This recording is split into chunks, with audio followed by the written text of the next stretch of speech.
join me in welcoming Lataxion. Hey, Lataxion, how you doing today? I'm doing all right. How are you doing, Mr. Kid? Doing really good, thanks. First off, tell us a little bit about you and how you show up in the world. A little bit about me? Yes. Well, my name is Taxion. I have a complicated past, a complex past, but in 1998, I decided to change my past and turn it into a future, and came by prevention and intervention. And that's what I did. I created curriculum, the 9 steps to empowerment process, and after 22 years of integration, I was granted clemency by the government of the state of Washington. Upon my clemency and being released, I was a full-time student and a new father. So that sums it up in a nutshell. But if I want anything to be taken from the interview by the listener, is that overstand that first and foremost, I am a single father that loves his daughter. I absolutely love that. And the book is called Justice for Ma'at. It's a true story of a father's relentless fight for his daughter. Tell us what ended up happening. Why did you have to end up fighting for your daughter? I guess I'll start at the beginning. Like most fathers, I chose to be present in my daughter's life, in her cultural and spiritual and social and educational upbringing. And though I was a full-time student at the time, I made it a point to raise my daughter. So I was horrified after coming back from a business trip to find that the mother of my daughter had not only been in full-blown relapse, but she had been neglecting my daughter. Fast forward, CPS got involved, and after being incarcerated on an unrelated issue, a conspiracy was launched to erase me from my daughter's life. As a matter of fact, after the Office of the Family and Children Ombuds made a decision in this case, several licensed independent social workers also concluded that in fact there was a collusion on the part of racist internal family members in the CPS social worker. And the judge ended up stating in open court that this case is tainted with the insidious shadows of racism that is horrifying. So now I found myself fighting a well-resourced and governmental agency, not only backed by the state attorney general's office, who receives hundreds of millions of dollars of funding a year, but these agencies were filing false and perjurious documents to keep me out of my daughter's life. And if that wasn't not enough, the attorney that I had paid to protect my life also signed these perjurious documents, which caused me to be denied visitation with my daughter.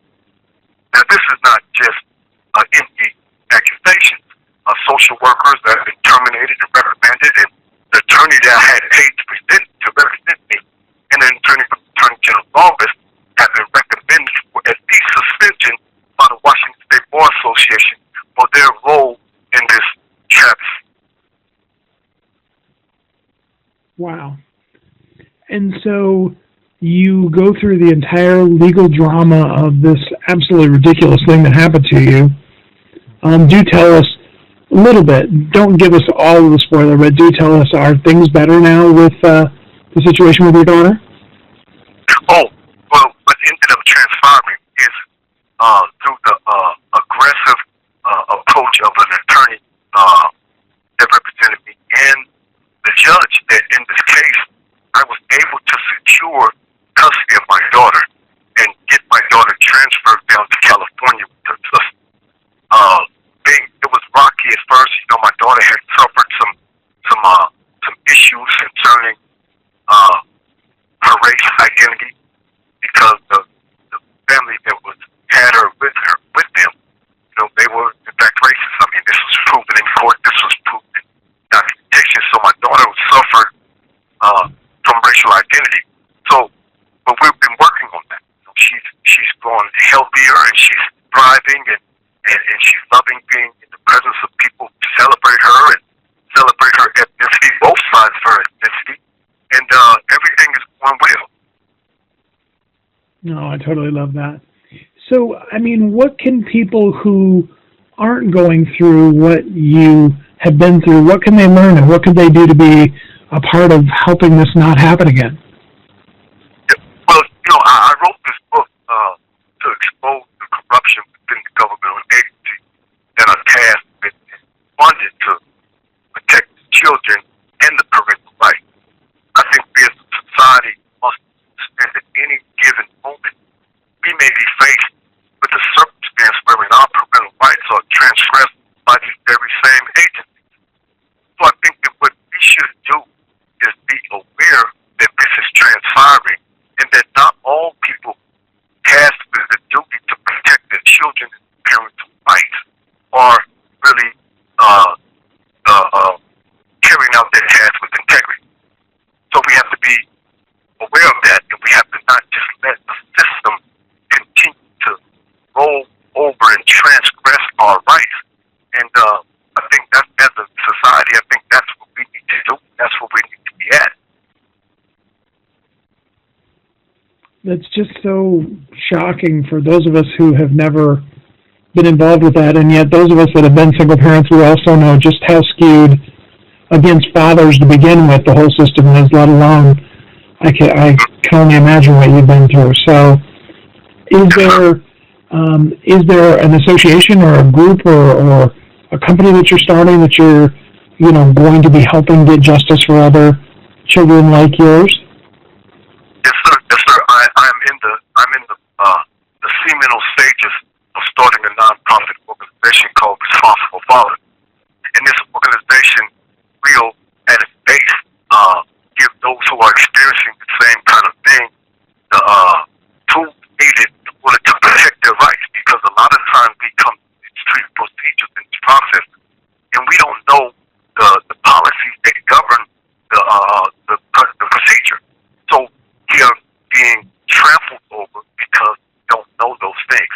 And I think that Responsible Father is an organization that will be able to give us the knowledge that we need, and then offer some type of support with attorneys that are really engaged in protecting parental and children's rights.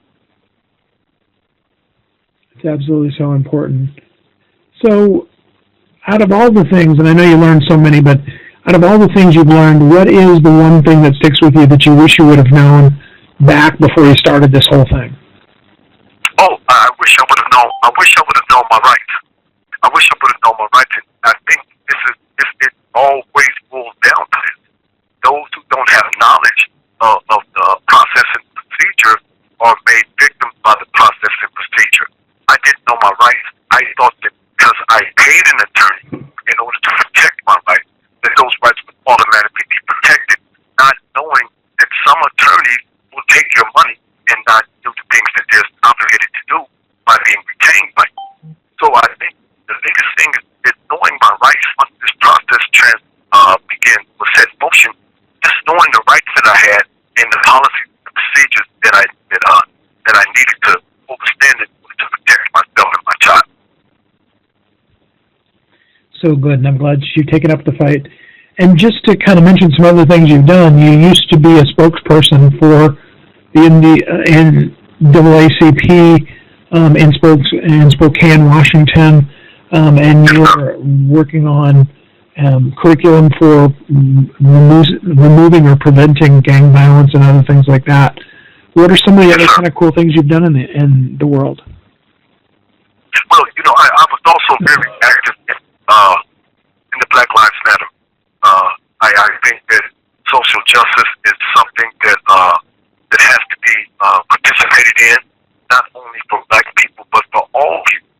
Everyone deserves and must have social justice in order to thrive and flourish in the society. I have created the curriculum. It's called the 9 Steps to Empowerment Process. And while I was out there, I was going from state to state, negotiating truces between rival gang members, and also teaching a curriculum that will attack the miscreant aspect of the gang mentality, while simultaneously overstanding that gangs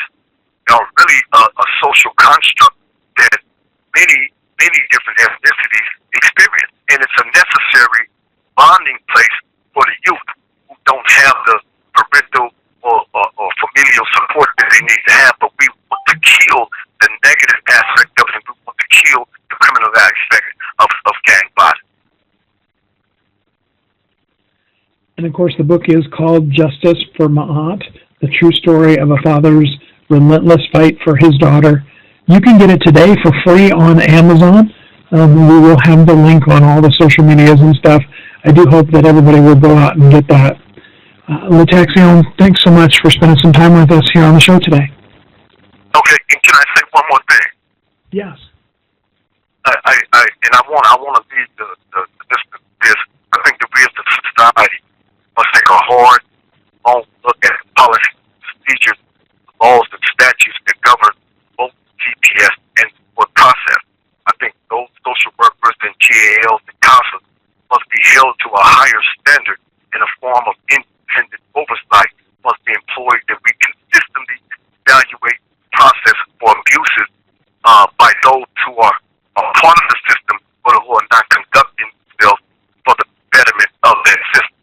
And I think that, and I would also like to say this, if you would like to have a conversation with me or you would like to reach out to me, you can text me or send me a voice message at 559-203-7720. I look forward to speaking with anybody that would like to speak to. I appreciate it so much.